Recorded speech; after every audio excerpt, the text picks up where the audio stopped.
Oh, there you go.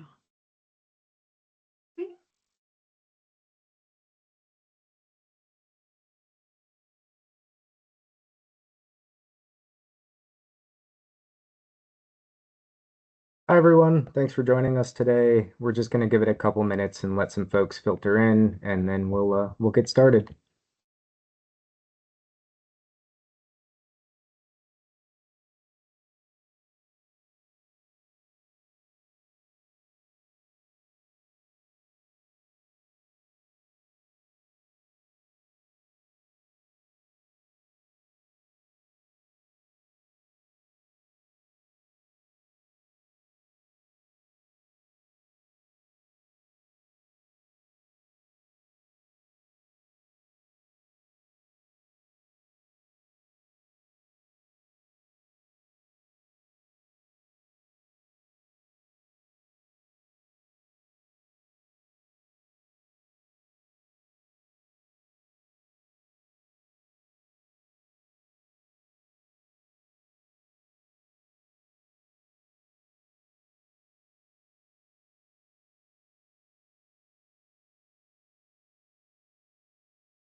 All right, we're going to go ahead and get started here. My name is Derek Herman. I am PennDOT's Chief of Transformational Technology, and I work with the NEVI team here at PennDOT.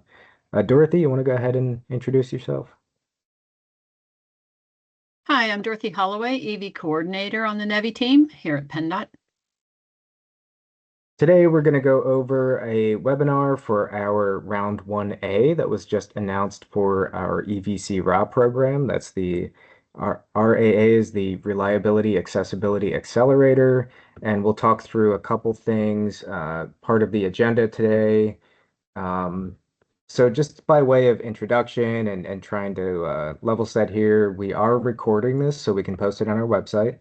Everyone is muted and mics and cameras are disabled, but you can use the chat. So I definitely encourage you to do so. If you have questions for us or anything that you're curious about or comments, feel free to leave those in the chat. You can also use the reactions, give us thumbs up or whatever you want.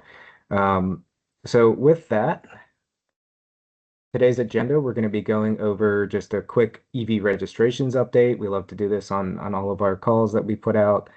And we'll talk through our round 1A, how we set up the program and introduction to it, and then the program details and application process. And then we'll have a chance for open questions and answers. So hopefully we can get anything sorted out for you folks that you're curious about today. So thanks again for joining us. It's exciting that you're here with us on Halloween and Diwali actually. So thanks again, and we'll go ahead and get started. The first thing that we do want to do is just find out a little bit about you. So I'm going to launch a few polls here quick. If you could take a moment to jump in Teams and just answer those for me. I'll see if I can figure out launch. Here we go. So just looking to find out who you represent. If just pick one of the most accurate, if you could for me. One of these options to the best of your what matches you best.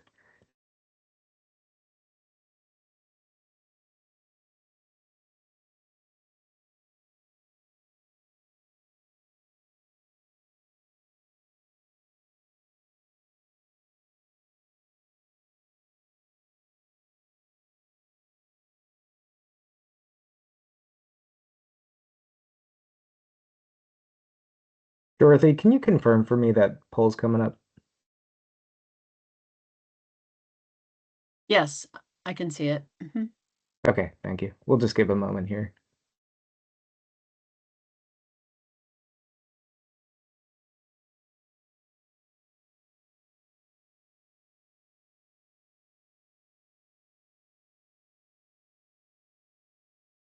Huh. Oh, okay. Sorry about that. I'm not sure why. Folks can't use that. I just put in another just to see if it Okay. worked. Yeah, I suppose if you folks could just leave something in chat for us. Sorry about that. I'm not sure why the poll's not working correctly. We'll go over quick to the next one. So the next one, really, we're just trying to find out. Let me put this up here. Just trying to find out how you folks found out about today's webinar.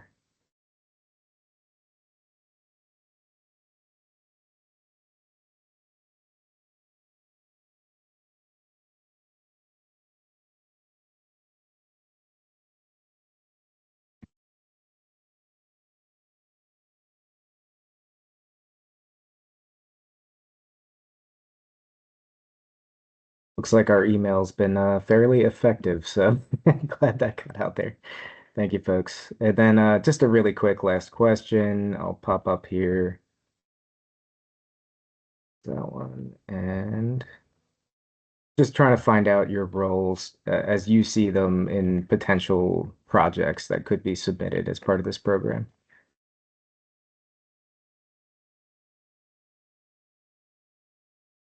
So if I could sum it up, it's team member, a property that the one of the chargers that is eligible is on, or someone that might be part of an actual direct proposal.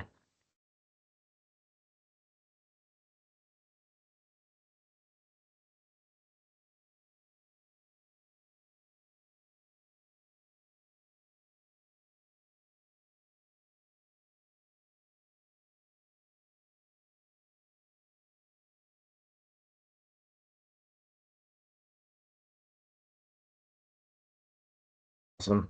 Thanks so much, everybody. We'll go ahead and start moving on to the rest of our webinar here. So I'll close out this poll.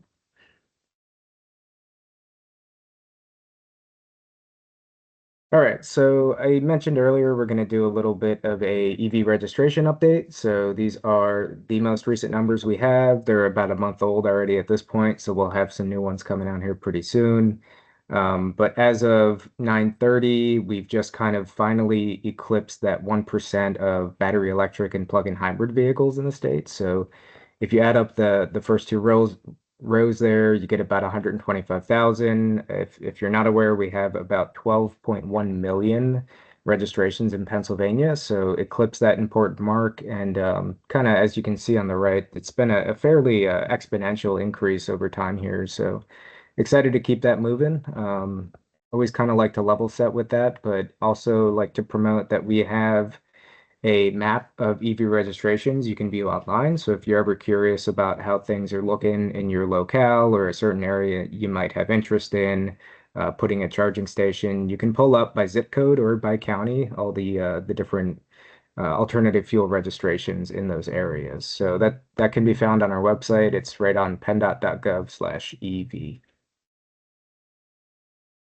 So getting into the meat of today's webinar, we're going to discuss the different things about the EVC RAA program, how we went about it and built the program, and how you can potentially apply to it. So starting out, PennDOT was awarded $5 million as part of the NEVI set-aside funds. So this money specifically is directly used for the EVC RAA program. As part of that, we did put out a first round of EVC RAA that was first put out kind of around June and closed and awards were announced just last week or so. With the announcement of the second round of the program, we did pick two projects out of that were initially applied for the program of round one. And that means that we now have, out of our 174 different charging stations, 172 are still out there and open. Um, One thing to note, one or more chargers at the location must still be broken or non-operational to be eligible. But with that said, they can now, with clarification that we've received from FHWA, be eligible for upgrades. So we'll hit on this a little bit more, and we've made that clarification in the notice of funding opportunity. So you can find that in the funding opportunity document on our website. And then lastly, obviously, projects must be planned for compliance with all components of 23 CFR 680. So that's things like the minimum of 4 ports and maintaining a 97% or greater uptime. So all of these things, they can be found throughout our funding opportunity document. But if you have any questions on them, you can feel free to reach out to us through our resource account, which we'll share later, or feel free to put a question in the chat today. So we went out of our way. We tried to pull out some of the 680 requirements, understanding that some folks here might not be familiar with them. So just to list out some of the big ones, and this is not necessarily exhaustive, but these are kind of high level requirements that are fairly straightforward. Ports, I just mentioned that before. Ports must include CCS for those DC fast chargers, or our level twos, the J1772 connector. It must be publicly available. Transparent and convenient payment methods are required. Energy Star certified is a must for level 2 charging only. 5 years of operations and maintenance are required and meeting that 97% uptime. So with that, there's a required quarterly and annual reporting process. Qualified installers must be used, customer service must be thought of, and we look for plans for those. So that's discussed in our funding opportunity. Open charge point protocols obviously must be looked at, and that's required and laid out in the funding opportunity as well. As part of all federal funding, we have to look at Davis-Bacon wage rates. So we put a lot of guidance surrounding that and how to find those, including the wage rates themselves in our funding opportunity. We'll look to update those if we need to before the program closes.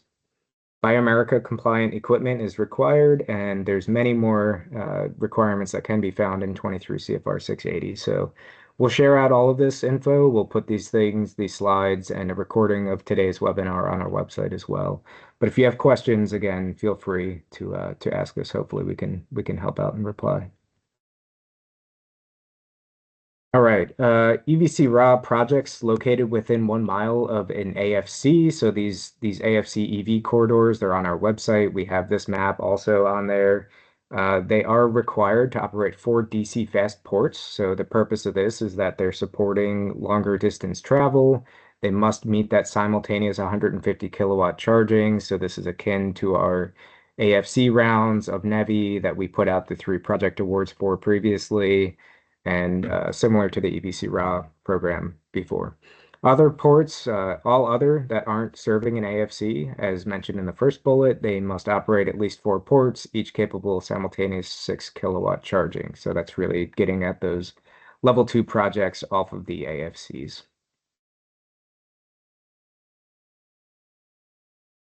So eligible projects, so projects that will repair or replace broken or non-operational chargers from the list of eligible chargers. So earlier I'd mentioned the 174 locations that was on the AFDC list that was pulled October of last year. That list still applies and it is on our website. So it must be an AFDC station ID and does not currently meet all of the federal rule requirements. So that's really what this program is looking for, is upgrading, repairing, or repairing broken or non-operational chargers that do not currently meet the federal rule requirements. And as long as the location is eligible to apply on the funding opportunity, meaning it's on that list. So eligible locations must apply to improve, which means repair, upgrade, replace, or add equipment so the EV charging station meets those federal rule requirements. One clarification we've received, and something that we've been trying to put out there from Federal Highways, is that even though something may have been repaired since the list was put out in October of last year, it could still be eligible for upgrade. So we want to make sure that that's very clear now, and we've made that clear in the updated funding opportunity as well. So just wanted to make sure that that was highlighted today. Next, ineligible projects. So any project that would not comply with 23 CFR 680, so fairly obvious. If it's not going to meet the federal rule when it's completed, then obviously it would not be considered eligible. Projects that include additional scope beyond what's needed to meet minimum requirements. So example of that could be upgrading level 2 chargers to DC fast, or adding distributed energy resources, especially specifically talking about when it's not serving the AFC there. Repair projects for which costs would exceed costs to replace the equipment, and replacement projects that could be returned to compliant status with less costly repairs.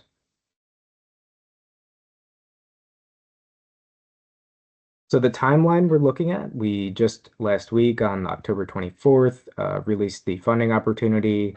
We have the webinar today, Halloween or Diwali, and we have a deadline to submit technical questions on November 8th. So definitely get those over to us. Those will be answered in our technical questions document that we'll update and upload on the website.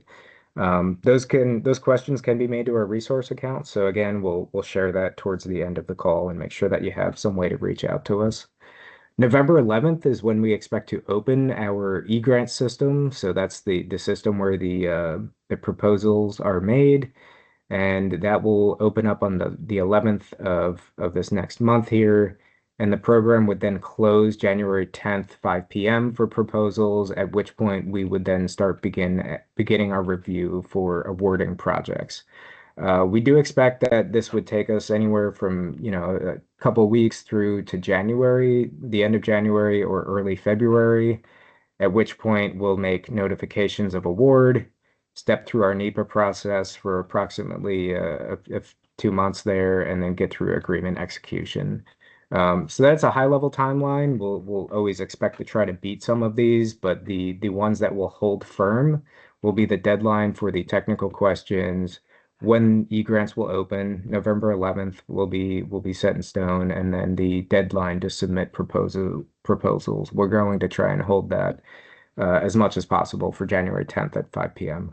Understanding that, we are looking at a lot of the holiday season, we tried to build in a little extra time for folks to work on these. Hopefully, this gives you a little bit of a flexibility in that. Hey, Derek, Adam has a question in the chat. Oh, sure. Let me hop over here. Sorry, I did not have my chat up. Do you distinguish on this site projects that require upgrades to EVSE versus EVSI, as in the infrastructure, if any? So, Adam, I think you're getting at if supporting infrastructure for the projects could be an eligible cost. I think, let me try to get through this later. I think I have a slide on eligible costs, so I'll try to hit that for you. And if I don't, I definitely think we have it in the funding opportunity, so I could pull that out a little bit later. So I'll come right back to you.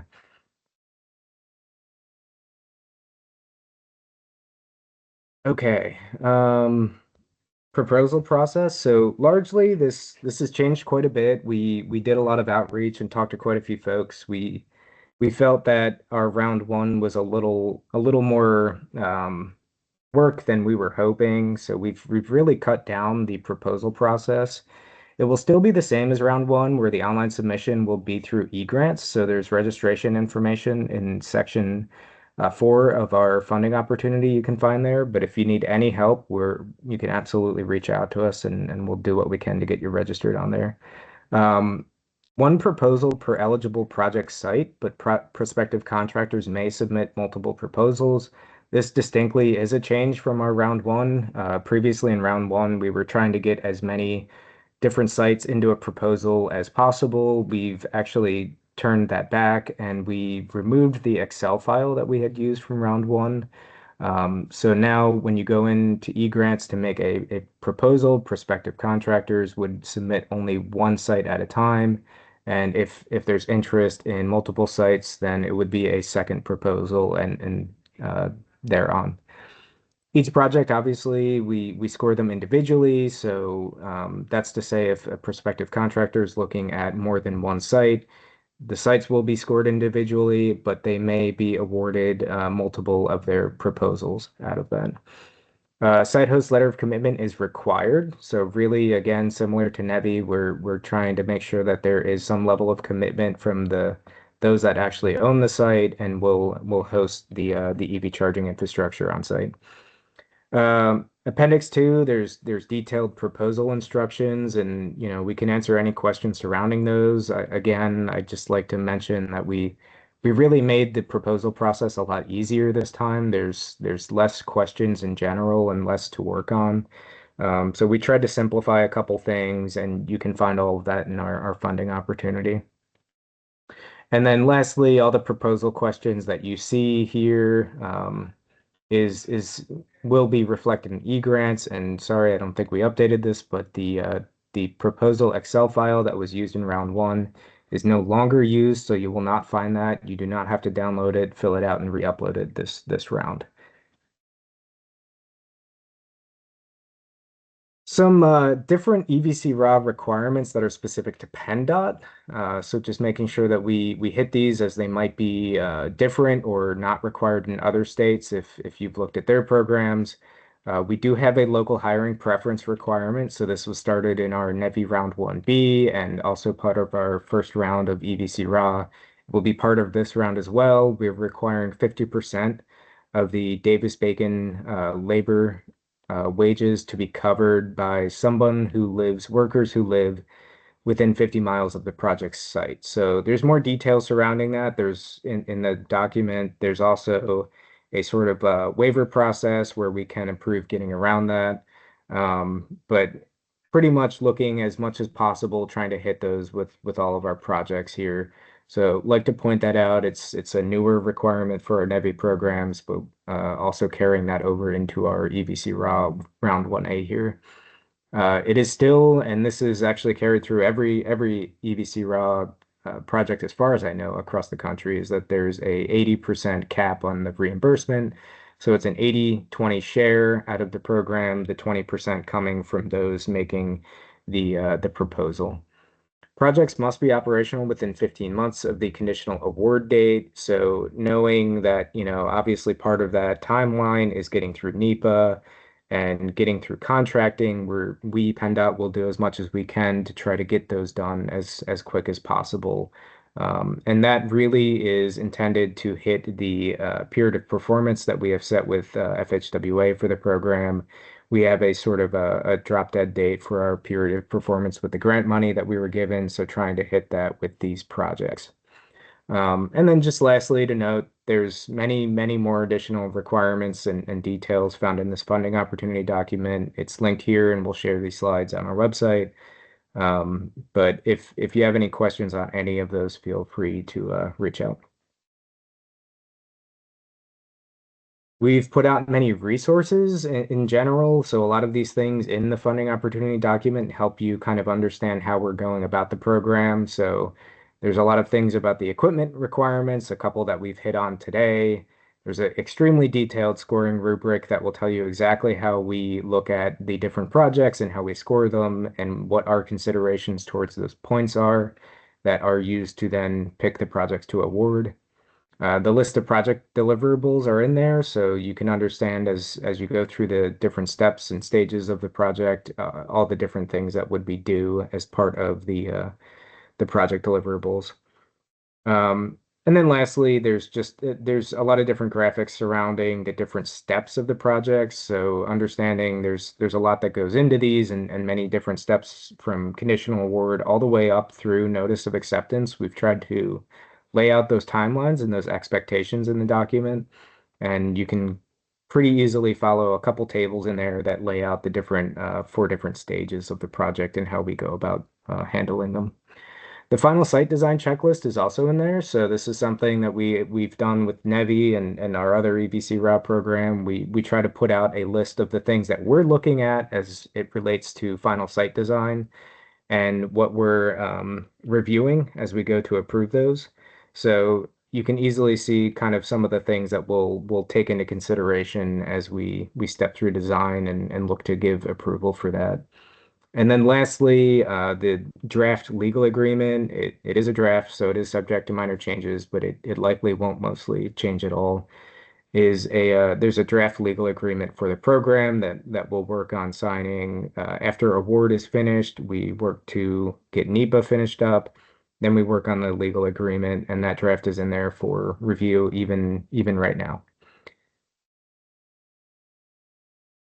All right, stepping through scoring. So I mentioned we kind of dialed things back and made them a little easier. We actually, funny enough, have more scoring categories this time, but that's because we kind of broke these out into simpler questions. So This reflects what you'll see in the funding opportunity and what would also be seen in e-grants when you go to submit the project, each of these different scoring categories.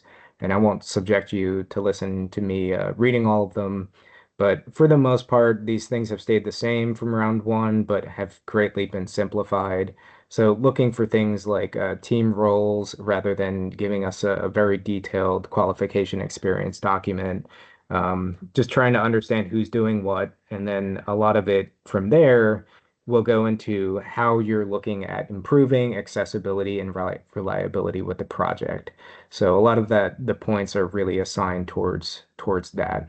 Lastly, it's things like the funding request and the timeline and cost breakdowns, just typical project processy things that we review. So the way that you can check this out in the funding opportunity, we go into each of the detailed scoring rubric elements, and on the far right column, you'll see the same max points that I was just showing, but the fourth column over, it breaks down how we'll go about scoring each of those categories and the things that we're looking for. So you can kind of have an understanding before you go in to submit a proposal, how we're going to take a look at them.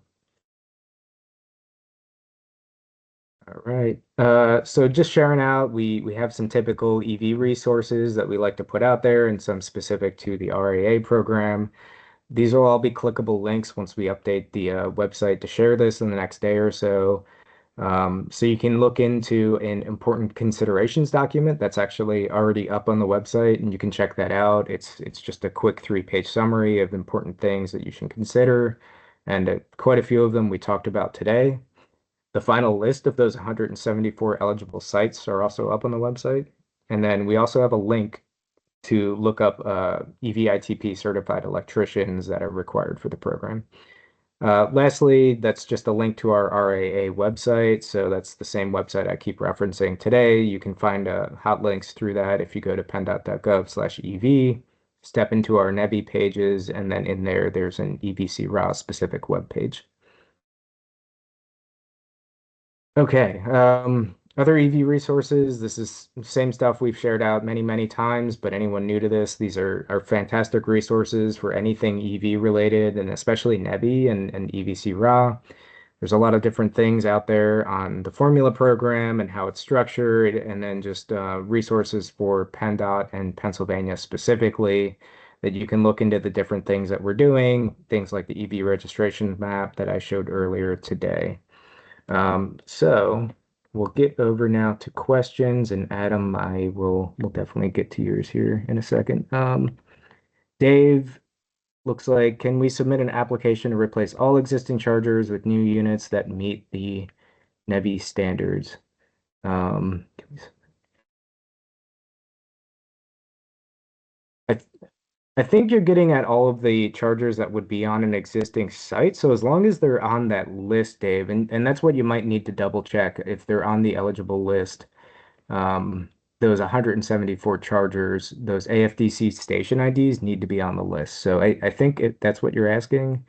So I would double check there and just ensure that the stations you're referring to are on that list. Or are you asking if they can be totally replaced? Why don't you hop on, David, and let us know? Yeah, and I think I can promote Dave here. Hold on.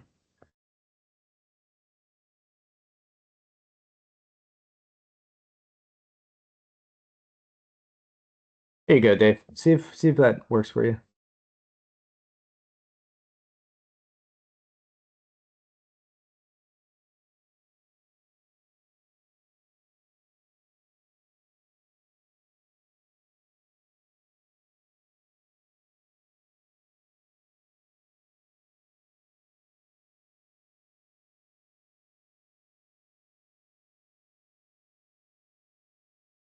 Okay. All right. Gotcha.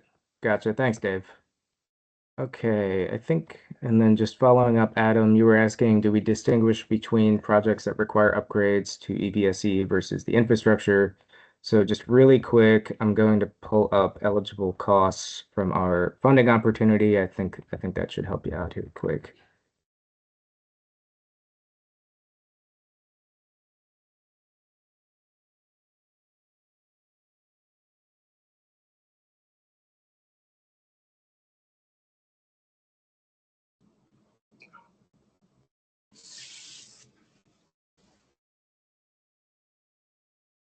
Derek, it looks like I let my mic come on. I don't know if you can hear me now. But yeah, I was Now we thinking about can. those Yeah. 174 sites. It's probably an issue with my Mac. But anyway, and they have existing equipment that may not meet NEVI standards, and that would be candidate for replacing, correct? Yeah, correct. So that's exactly what the program's looking at getting at. So if your Perfect. site's on there, that's where I would start. Check out that list, and then yep, you're correct. Thank you.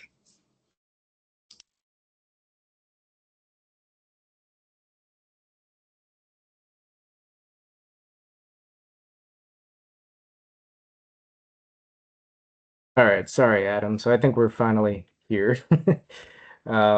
So you were, I think, asking between the infrastructure versus the EVSE itself. So what I would point to is this number 17 here. So fully replacing related equipment that is intrinsically related to the EVSE and solely dedicated to the operation of the EVSE is eligible. So I hope that answers your question, but feel free to ask something further. And great question, Adam. No, it does not show the issue with the site. So really what this is the AFDC pulls a list of just things that are reporting themselves as non-operational. We have learned that potentially there might not even be much wrong with the site itself. And unfortunately, there's not a lot of flexibility out of that 174 different locations. It's something we've tried to ask for some clarification on FHWA if there was any flexibility around that list, but unfortunately there's not. So it doesn't show what's wrong with it, and unfortunately we also can't expand or contract that list either. So I think if you needed to find out, it might be something with reaching out either to the site host or whoever currently operates the station.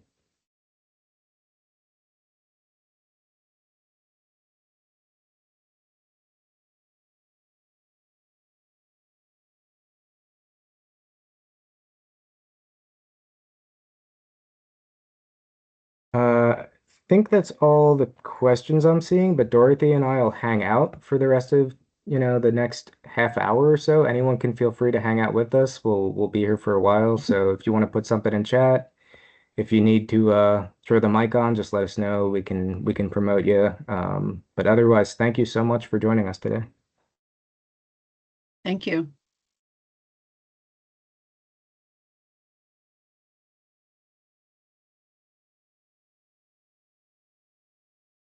Hey, Clark.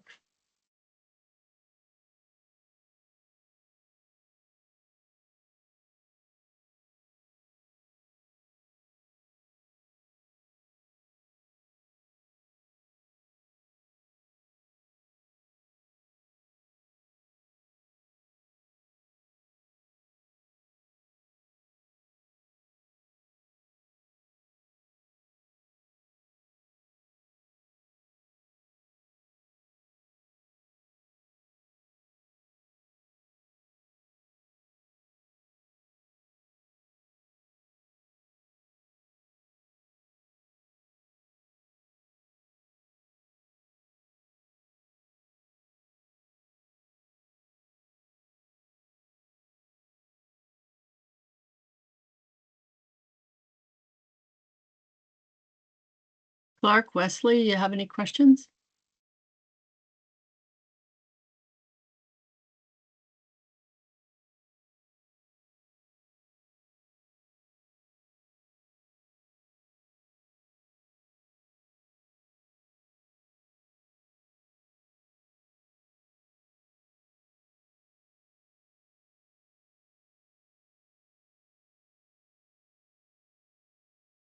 Guess not.